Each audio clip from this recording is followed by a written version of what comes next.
You're always there for her. You listen, you're respectful, you're the nice guy she says she wants.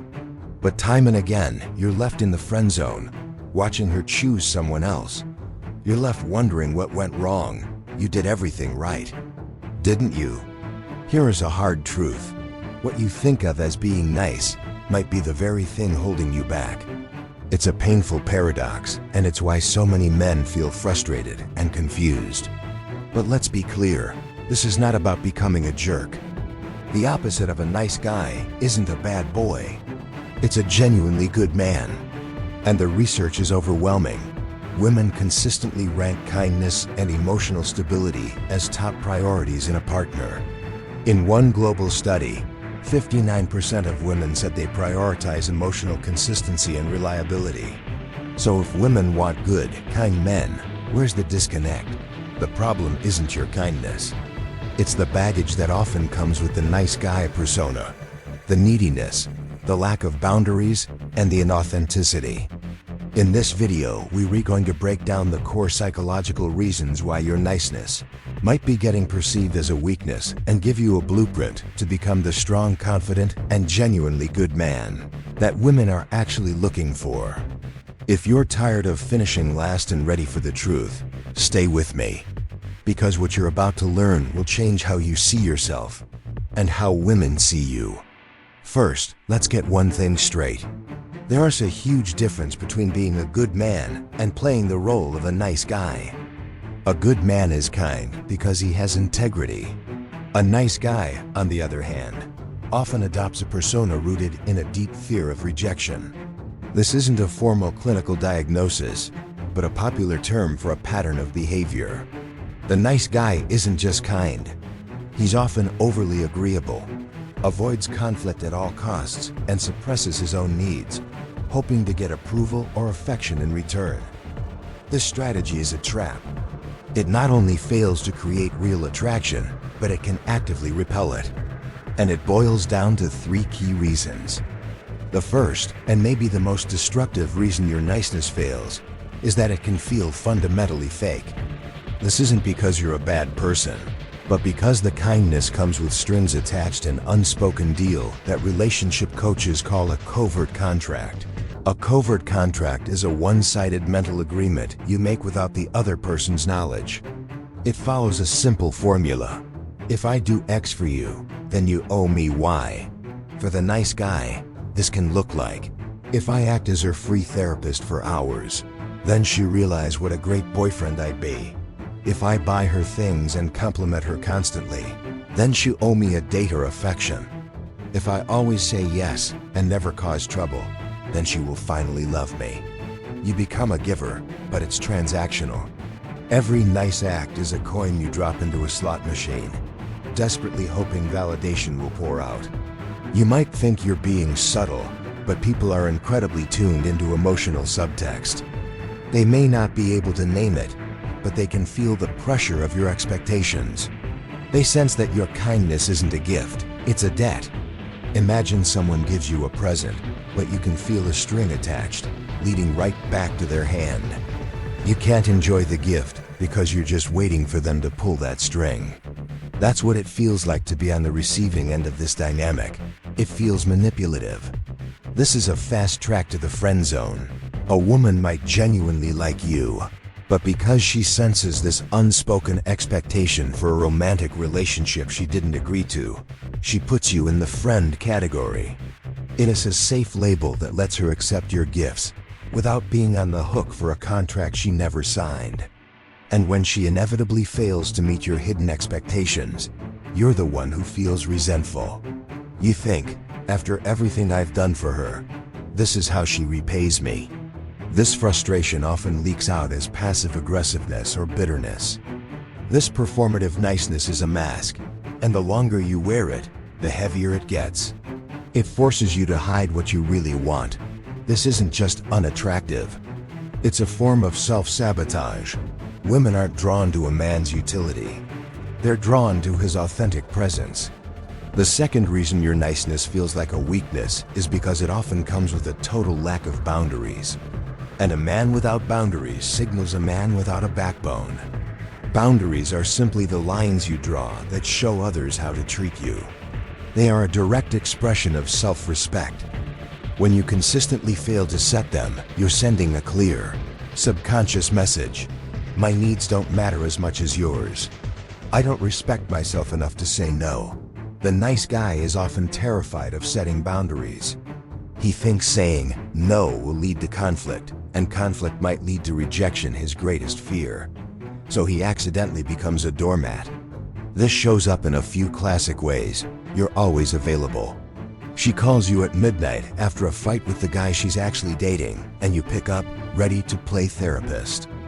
You drop everything to help her out. Your time has no value because you don't protect it. You're a chameleon. You just agree with everything she says. You mirror her tastes and opinions, hoping to seem like a perfect match. But this lack of a core identity is unsettling. It suggests you don't really know who you are. You can't say no, whether it's lending money you can't spare or tolerating disrespectful behavior. No isn't in your vocabulary. You think being agreeable is your best quality, but it's actually your biggest liability. On a gut level, people are drawn to those who respect themselves. A man who can't protect his own time and energy can be perceived as lacking conviction. How can a man who won't stand up for himself be expected to stand up for a partner or a family? This doesn't make a woman feel safe. It can make her feel like she has to be the one in charge. She's not looking for a project to fix or a child to lead. She wants a partner who has his own life, his own purpose, and a deep sense of self-respect. Your boundaries are the clearest sign of that self-respect.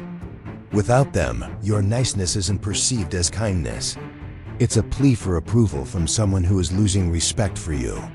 The third reason your niceness pushes women away is that it creates a boring, predictable, and emotionally flat dynamic. It kills the spark needed for passion and desire, emotional tension. Now, I'm not talking about negative anxiety-filled tension. I'm talking about the compelling magnetic pull that happens between two distinct individuals. Attraction isn't about finding your clone. The nice guy, in his quest to be safe and agreeable, often avoids any form of challenge or disagreement.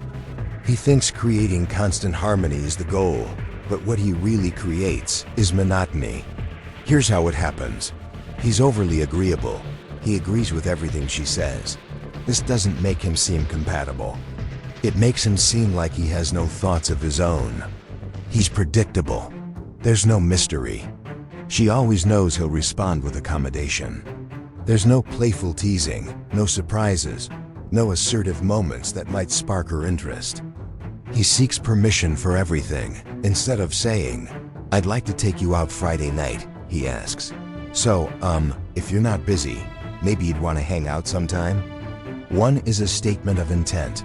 The other is a plea for approval. One leads, the other follows. This creates a relationship that feels like a friendship, not a romance. It's like trying to stick two positive ends of a magnet together. They just repel each other. Healthy attraction needs a little tension, the thrill of the unknown, the fun of a challenge, the dance between two unique personalities. A woman doesn't want an echo. She wants a man who can stand his ground and has his own opinions. When you playfully disagree with her about a movie or take the lead and plan a date, you're showing that you're a separate, whole person. This is incredibly attractive.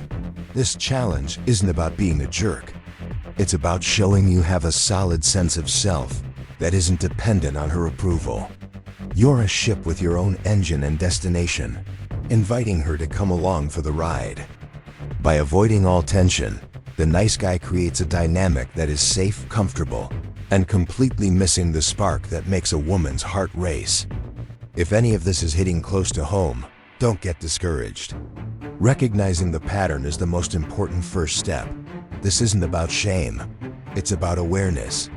And if you're ready to turn that awareness into action, make sure you subscribe, because we're about to shift from the why to the how. The rest of this video is all about the solutions, the pillars you can build to transform yourself from a nice guy into a genuinely good, strong, and attractive man. Understanding the problem is half the battle. Now let's build the solution. This isn't about tricks or manipulation. It's about a real internal shift toward becoming a man who is kind from a place of strength, not fear. A good man has integrity, self-respect, and a core confidence that doesn't need anyone else's approval. This transformation rests on three powerful pillars.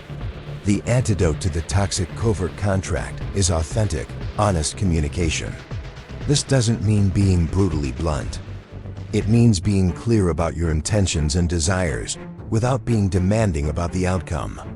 It's about ending the games. Instead of using kindness as a currency to buy affection, you state what you want directly. Here's how that looks in practice. Old way. Covert contract. You're interested in a woman at your usual coffee shop. You happen to be there every day, making small talk, buying her coffee, all while secretly hoping she'll read your mind and ask you out. New WAY, authentic communication. You see the same woman. You walk over, make eye contact, and say, "Hi, I've seen you in here a few times, and I'd like to get to know you. Would you be open to grabbing coffee for real sometime?" See the difference? The first way is passive and full of hidden expectations. The second is confident, direct, and honest. It respects her enough to give her a clear choice, and it respects you enough to state what you actually want. The big fear is rejection. What if she says no? The nice guy sees this as a total failure. The genuinely confident man sees it as a win. Why? Because he got a clear answer. He didn't waste weeks of his life in resentment. He was true to himself. He respected her by being direct, and now he's free to move on. His self-worth was never on the table. Practicing this honesty means you stop being a fixer for a woman you're interested in. If she only comes to you with problems about other men, you can respectfully say, "Hey, I value you, but it's difficult for me to only be in that friend role when I have romantic feelings for you. For my own sanity, I need to take a step back from these conversations. It's terrifying at first, but every time you do it, you're teaching yourself that your needs matter." This is the foundation of real confidence, and it's infinitely more attractive than faked niceness.